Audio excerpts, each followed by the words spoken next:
Hey guys, Mr. Hyatt here. This is part 2 of the AP Biology Chapter 10 lecture on 2017-2018 about photosynthesis. So we just left off talking about photosystem 1.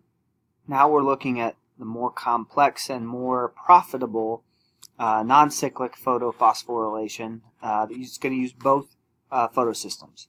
One thing I want to point out as we talk through the pictures, notice that in this process, energy and light specifically enter photosystem 2 before they enter photosystem 1. So let's just dive in here.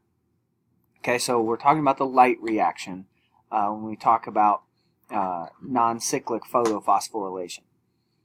So, excuse me.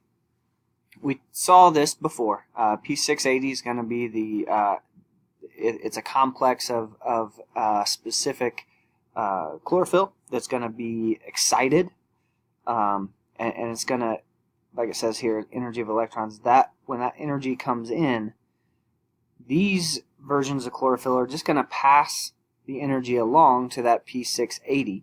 P680 is going to get excited, and then that's going to cause an electron transport chain to initiate. So this gets really high energy, and then it's going to transfer that energy to some other things. We've got some carriers, we've got a cytochrome complex. Essentially, they're transporting energy down this chain reaction. As that happens, we're going to lose energy. You know, with every energy transformation, we lose energy quality. So every time we change that energy from one molecule to another through phosphorylation, adding phosphates, we're going to lose a little bit of energy. So eventually, through this electron transport chain, first of all, we're going to create ATP in that process.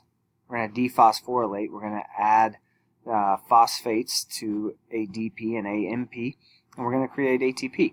So we're losing energy as we go through.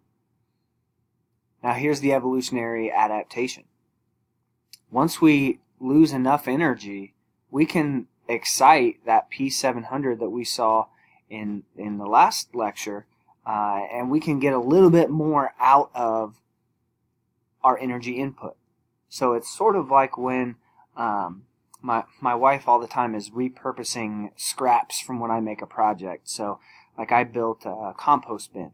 I had some leftover 2x4 scraps that were like 8 inches long, and I had some leftover 1x6 scraps that were like 12 inches long or something like that. And she put them together and made this really cool art piece that hangs in our house.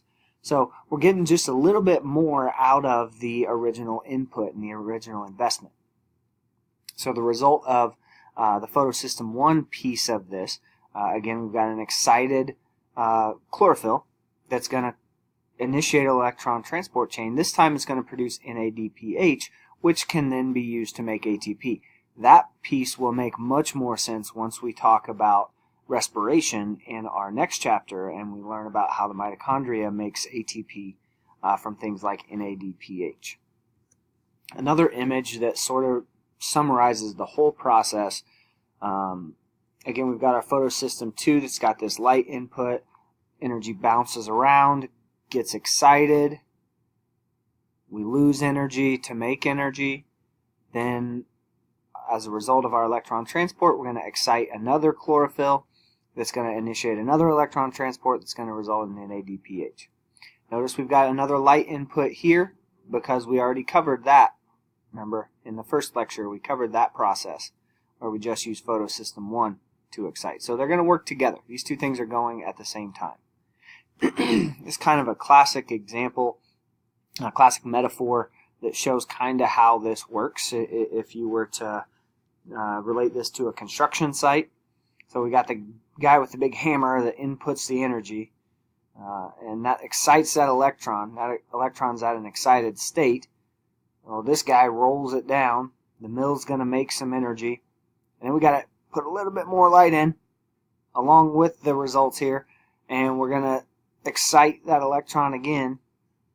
That chlorophyll is going to get excited again. We're going to dump it in the bucket, and that bucket's going to dump and make more energy.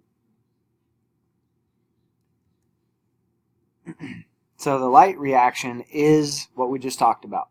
It's kind of a synonym for non-cyclic photophosphorylation. Let's just say light reaction because we can all say that one. It's going to happen in the grana of the chloroplast, so make sure you know what that term is. And the function is essentially to split water, makes ATP and NADPH. Again, that's going to be something involved with energy production, ATP synthesis, things like that.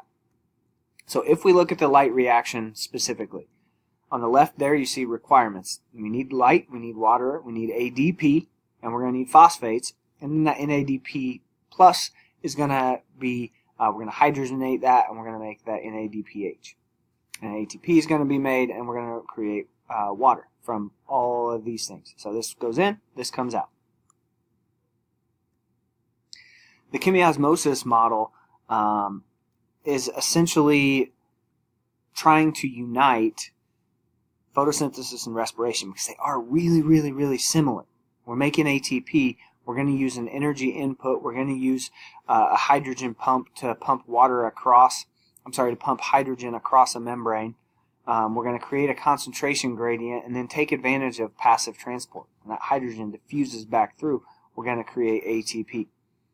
Again, this whole process will make a little bit more sense when we talk about respiration in our next chapter. So chemiosmosis, like I said, we're going to pump hydrogens out of the cell into the thylakoid space, and then ATP and NADPH are going to be created when that hydrogen diffuses across the membrane. It's going to turn a wheel that's going to create those different molecules. We're going to add phosphates, taking advantage of that hydrogen diffusing. It works just like a water wheel. And that's what you're seeing here. Both, we've got an outside, we've got an inside. We're going to pump hydrogens out here. They're going to diffuse back across the membrane into the cell, excuse me, into the intracellular matrix, whether we call that a stroma or a cytoplasm, doesn't matter. So the process is the same. That's what we call chemiosmosis.